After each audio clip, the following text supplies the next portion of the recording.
السلام عليكم، عسلامة بكم. اليوم ان شاء الله راح نديروا وصفة التزيريات المحبوبة للجماهير ومحبوبة الجزائريين بالاجماع. وصفة التزيريات اللي راح نقدم لكم الان الطريقة مع الوصفة.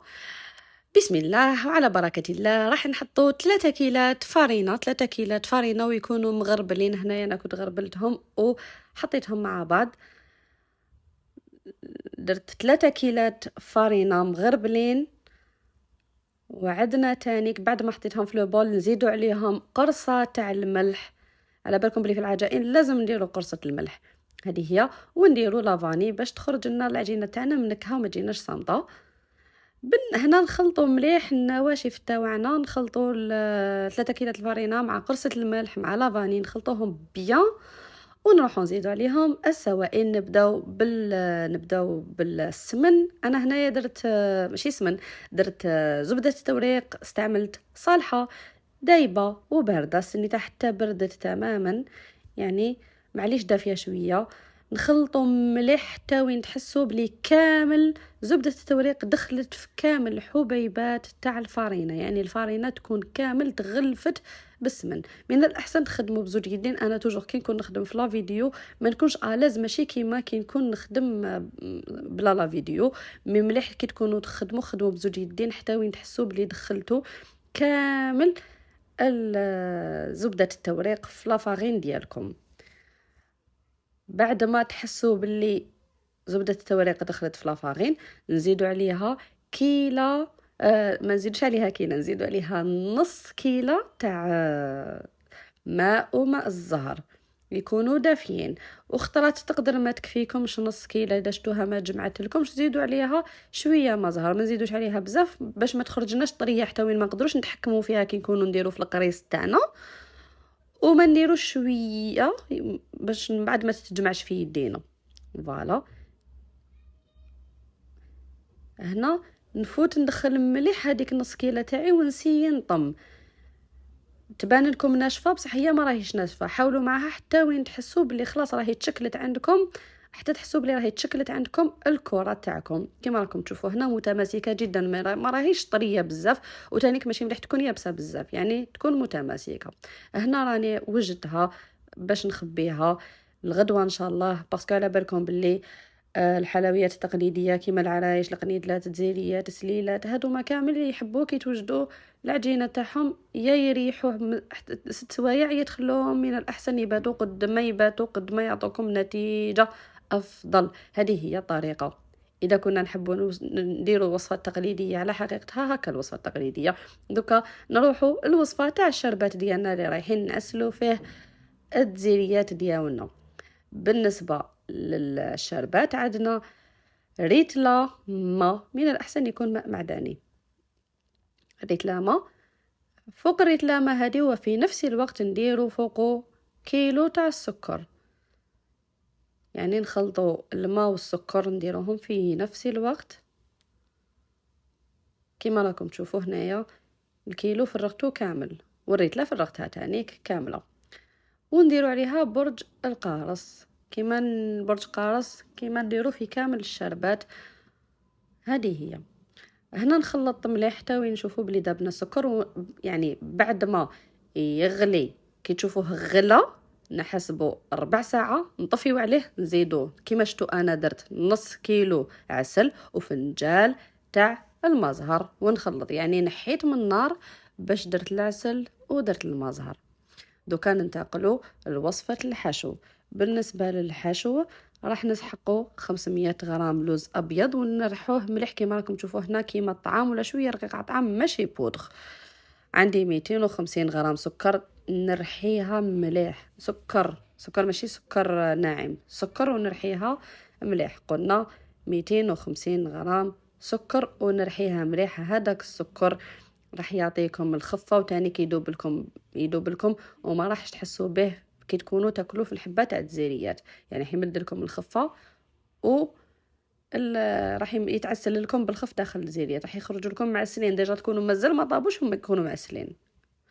هذه هي. وهنا درت مبشور تقدروا ديروا 3 حبات قارص حتى 4 حبات. شوفوا القارص مليح مليح في الحشو، يمد بنه مليحه. كاين اللي يحبوا يديروا لافاني، انا درت القارص. اللي يحب يدير لافاني يدير، بصح دو بريفيرونس ما نديروش القارص ولافاني في نفس الوقت. هذيك تقدروا ديروها اذا حبيتوا نهار ديروا وصفه نفس الوصفه هذه، بصح ديروها بالكاوكاو تما الريحه. باش نحوها نروحوا نديروا القارص ولافاني. هنايا البيض ضربت 2 حبات وبديت نجمع بيهم. انا هنا 2 حبات كلات لي 2 حبات كاملين. دوكا نتوما تقدر تاكل لكم اكثر، يعني تقدر تاكل لكم حتى 4 حبات. اذا كانوا صغار ديروا حتى 4 حبات، اذا كانوا كبار بزاف تاكل لكم 2 ولا 2 ونص. ليسونسيال نتوما في الكيلو دير حسابكم بلي تقدروا تاكلوا حتى ل5 حبات. في الرطل تاكلوا 2 حبات ونص تاع البيض. هنا نجمع مليح ونفرغ عليها واحد 4 فنجال تاع المزهر. يعني كي نديروا البيض ونديروا المزهر نقعدوا نعسوا في رواحتنا باش ما نكثروش. على بالكم بلي لو كان ديروها طريه بزاف اكو كي تجوا ديروا لي بول تاع الحشو ديالكم راهم يطيحوا لكم ويجوكم ماشي شابين، ما يشدوا لكمش وما يخرجوا لكم شابين ويزيدوا يعذبوكم في الخدمه. يعني كونوا حذرين كي تكونوا تزيدوا في البيض وكي تزيدوا في المزهر. قلت لكم البيض يقدر ياكل لكم حتى ل2 حبات ونص في الفرطل تاع اللوز. ما نقدروش نقولوا سوا شحال لازم في البيض، اذا 2 ولا 2 ونص، باسكو الحبه تاع البيض كل وحده شحال توزن. ونبقى نعجن ودخلوا مليحه. هنا اعجنوها مليح حتى وين تحسوا باللي كلش تجانس وما بيديكم الحراره تاع يديكم راح تذوب مليح هذاك السكر داخل الحشو ديالكم. فوالا. وتقدروا حتى تحطوها فوق لو بلان دو طرافاي تاعكم وتبقاو تخدموا فيها بالعقل. هاي ليك راكو تشوفوا كي نحب نشكل الكره تاعي تتشكل مليح وتتشكل لي شابه وزيد تتشكل تانيك واقفه. يعني كي نقولوا واقفه معناتها ما راحش تعذبني ومن بعد في الخدمه. راني مخليه تانيك حقه شويه لوز لهيكا. ما نساوهش للتزيين، ماشي تروحوا يعني ترحوا كلش وتخلوا روحكم هكاك. هنا العجينه تاعي بعد ما ريحت ليله كامله نبدا نحل فيها. نبدا نحل في الزوج، بعد من الزوج ل4، من 4 ل6. مستا كاين اللي حاب يروح ل7 وكاين اللي ما يروحش ل7 على حسب كل واحد والماشينه اللي عنده. انا اللي خدمت انا بها حليتها حتى ل7. واذا كان الواحد مبتدئه تحبس في 6 باش ما تعذبهاش العجينه حتى وين يعني تمشي يدها اكثر. هنا بعد ما حليتها وحطيتها فوق لو بلان دو طرافاي راكم تشوفوا الحشو راني درت 50 غرام في الحبه. وهنا عندي بيض البيض باش نلصق به، يعني الحشو في العجينه، ولا مايزينا باش نخدم بها في لو بلان دو طرافاي. هذه هي. هنايا الطابع اللي خدمت به درت برقم 100، يعني عندي طابع رقم 100 والحشو 50 غرام. هنايا كما راكم تشوفوا اللي يحب يخدم بالمول باش يخدم حاجه سهله. انا اللي خيرت هذا اللي مسنن بزاف باش فريمون صح يجي يشبه الحبه تاع الجزيريه اللي تتخدم باليد. هنا حطيت لكم مثالين تشوفوا الحبه تاع الجزيريات اللي تخدمت باليد والاخرى تاع المول. نتمنى الشرح يكون وافي. هذه هي هذا هو الطابع اللي خدمت به. قلت لكم رقم 100 بالنسبه للحشو تاع 50. قد ما تصغروا الطابع اذا حبيتوا تصغروا زيدوا نقصوا للحشو ديالكم. هذه هي. وكي نبدا نحل ونغطيه باش ما تنشفليش العجينه.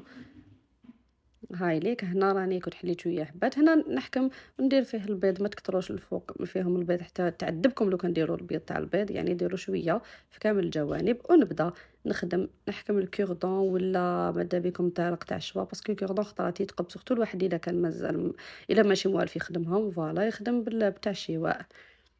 هذه هي. هنا ندخل المطرق وندخل بين يعني كل برج وبرج نخلي برج نديرو برج لالا، برج نديرو برج لالا، ونجمع يعني البرجين مع بعض ونلصق مليح ونجبد لبرا.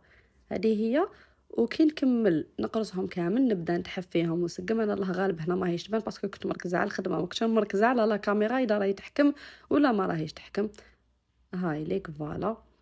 راني هنايا درت حبه واحده اخرى باش تكون المثال واضح اكثر. الله غالب اذا شفتوا لا فيديو طولت شويه، الله غالب الجزيريات راكو شفتوا فيها العجينه وحدها والحشو وحده وشربات وحده، لازم تاخذ الوقت. فوالا. بلا القريص راهي خدمه وحدها تانيك. فوالا. هنا نبدا نجبد ندخل سي الكوردون شدوه من تحت كامل، هو يعني هو اللي يعاونكم باش تقدروا تخدموا القرصه ديالكم. هذه بالنسبه لي يحب يخدم بالكوردون ولا بالاعواد. واللي يحب تاني كيخدم بيدو بلا ما يستعمل كامل العود الخشبي يخدم بيدو بلا ما يستعمل العود الخشبي. هنا بديت نخدم هنا واش نديرو نزيروهم ونقابلو ندخلوهم سيون كيفاش نطبعوهم مليح لوسط العجينه. كنت تشوفوا كيفاش انا درت فوالا باش من بعد ما تحل كي تدخلوها للفوق ما تتحلكمش. انا راني درت شويه بياض البيض، درت حبه اللوز. تحبوا تقسموا حبه اللوز على زوج باش تربحوا نص حبه يعني باش تقتصدوا اللوز على بالكم ماشي حاجه اللي ماهيش حاجه اللي رخيصه قال اللي نبدروها.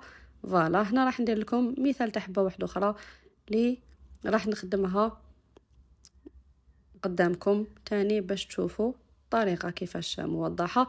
هنا الحبه كشتو كيفاش ندير لها القاعده تاعها عريضه من الاسفل ومن الفوق نديروها شويه يعني رقيقه. وحاولوا كيفاش الفراغ لتحت ما تخلولهاش الفراغ بزاف، يعني دائما كل ما تخدموا حاولوا كيفاش ما تخلوش الفراغات من تحت يعني بين العجينه والحشو. هذه هي. وكل ما تخدموا زيروا خدمتكم مليح. هذه هي. وملاحظه تاني ونصيحه من الاحسن الخدمه هذه كي تخدموها ما يكونش عندكم ضفارتين. هذه هي. اذا شفتوا انا كنت دايره دي غون ديجا غير لي غون وقلقوني انا درتهم غير على جا صبعي كي كان محروق من الله غالب شغل جيتي اوبليجي نحيه ونكمل نخدم بيدي. فوالا هذه هي.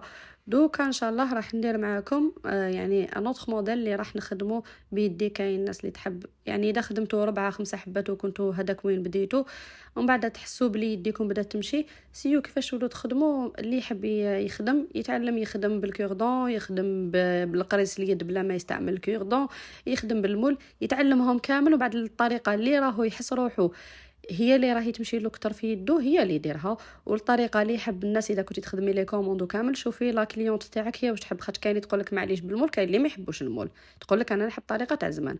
راكم تشوفوا انا راني نخدم ونزير راني نقرص فيها وندخلها مليح داخل العجينه من الفوق.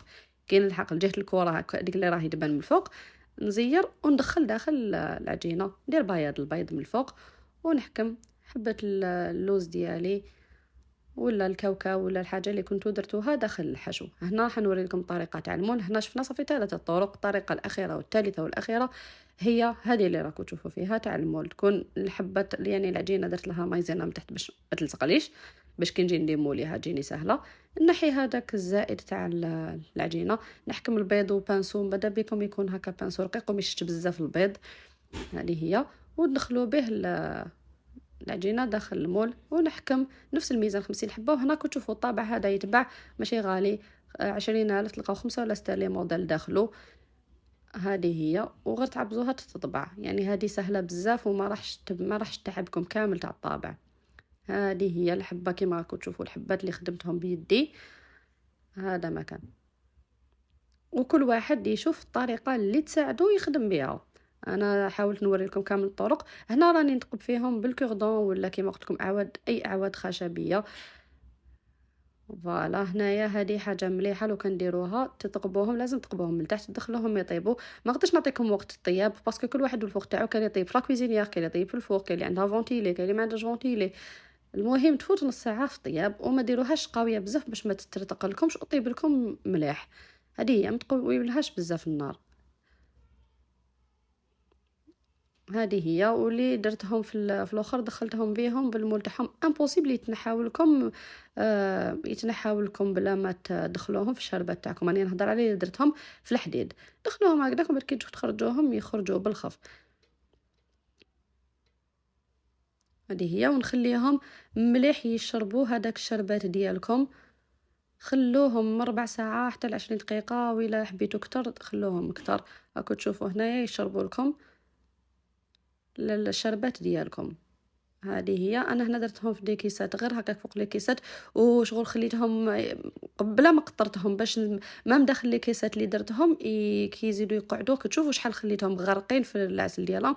انا بعد نبدلهم لي كيسات ما راحش نخليهم هنا.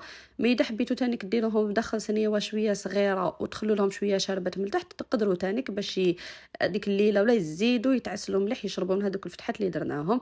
هذه هي. راني قسمت لكم حبه هنايا باش تشوفوها كيفاش الله يبارك كيفاش جا طري لداخل وجا معسل يشهي. لو كان قدرت منا نعطيكم كامل الذوق وتشوفوا بلي الوصفه هذه بزاف ناجحه وبزاف بنينه. هذه هي. هذه هي انا الطريقه اللي خدمت بها. شوفوا داك العسل، شوفوا شحال معسله وشحال الله يبارك تشهي. هذه هي، ما شاء الله ما شاء الله، الله يبارك. ان شاء الله كيما ان شاء الله الصوره راهي تخليكم تحسوا كيفاش هي صح، راهي كيفاش راهي هي صح بنينه. فوالا هذه هي. راني شبعتكم لهنا بالتصاور باش نحمسكم. يا عمري هذه هي الوصفه اللي كانت معايا لنهار اليوم. نتمنى تكون نالت الاعجاب ديالكم. راني نقول فيها ونعاود بلي الطريقه هذه اذا جربتوها مستحيل راح تندموا عليها. وما بقى لي غير نقول لكم بقاو على خير، وما تنسوش الاشتراك بالقناه.